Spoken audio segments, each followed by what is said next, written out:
And it's been an absolute privilege, to be honest, to stand here today and listen to the contributions from all members. It's been a fantastic debate so far, and I'm going to reinforce and potentially repeat some of the things that have been said today, but I think it's really important that I do that, certainly for my constituents affected.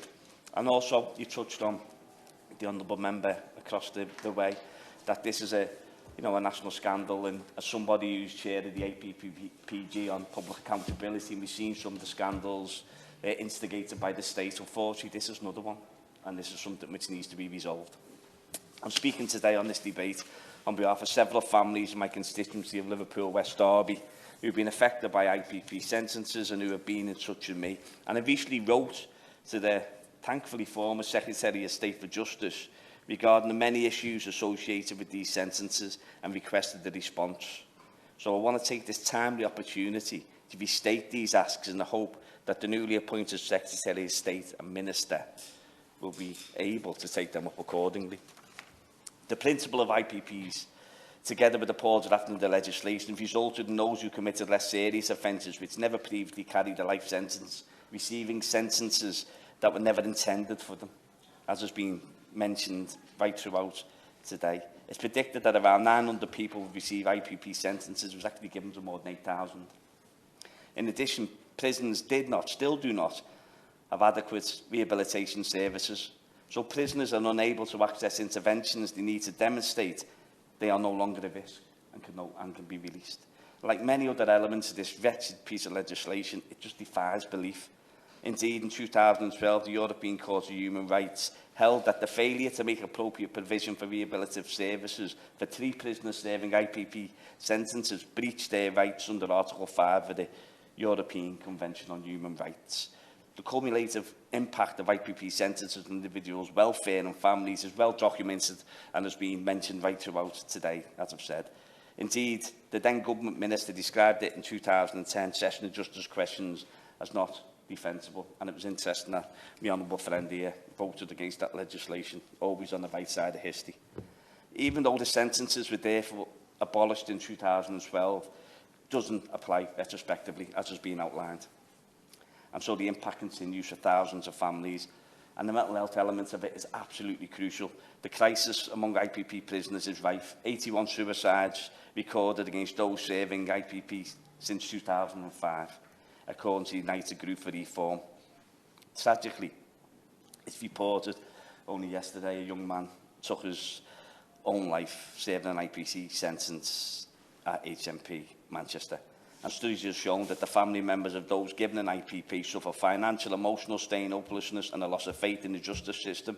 The children show separation, anxiety, emotional distress and behavioural problems, and I've witnessed that firsthand with the families that have spoken through my constituency. In one case, I will not provide full details for legal reasons. The constituent had rebuilt his life following release. However, he has now suddenly been recalled. The positive progress that he'd made over that 5 years has been put on hold. For how long, we don't know. His livelihood, children, family, now terribly impacted because they have absolutely no clarity, as has been outlined, and how long he'll be in prison for. And he had the mother of the prisoner break down in my arms, crying last month in a surgery.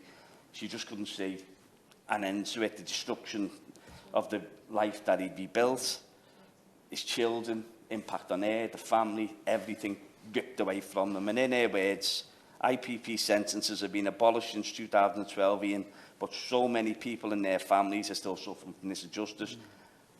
Lives are being utterly destroyed. When will this nightmare end for all of us? And that's a question for the Minister. Along with MPs from across the House, I'm a signatory to EDM 591, which calls on the Government to implement the findings of the Justice Select Committee's report, which has been fantastically outlined today, in particular that the Government quickly legislates to enable a resentencing exercise for all IPP sentenced individuals, except for those who have successfully had their licence terminated. The Government's response to the Justice Committee's report, rejecting their primary recommendation on a resentencing. So, again, I'm going to ask, like everybody else has, will the Minister shed light on whether this position will be looked again by the new Secretary of State following the dismay from families, campaigners, trade unions and indeed the Justice Select Committee at the original response? In the last recent debate in Parliament on IPP sentences, we heard the former Home Secretary, Lord Blunkett, who in fact introduced those sentences, described the current situation concerned, recalled IPP prisoners as unequal, unjust and immoral. And it was good to hear them words come from him, and he acknowledged that mistake and the impact that it's had on so many families. And we heard that the former Supreme Court Justice, Lord Brown, repeated his description of the IPP sentences as the greatest single stain on the justice system, as has been mentioned throughout this debate, and said that it is a deeper growing stain because of the situation we recall. This absurd and incredibly damaging situation with respect to the legacy of IPP sentences cannot continue. And I ask, indeed, plead the Minister to rethink the Government's response to the Justice Committee's report. And I ask the Minister to impress on the new Secretary of State to meet with the families, victims, campaigners in the next few weeks to discuss how we can repair the clear defects in the 2012 Act and, crucially, finally bring certainty to prisoners and their families about the nature of their detention and recall. We expect nothing else in this place, and it's crucially important that your words in here are listened to and adhered to. Thank you, Chair.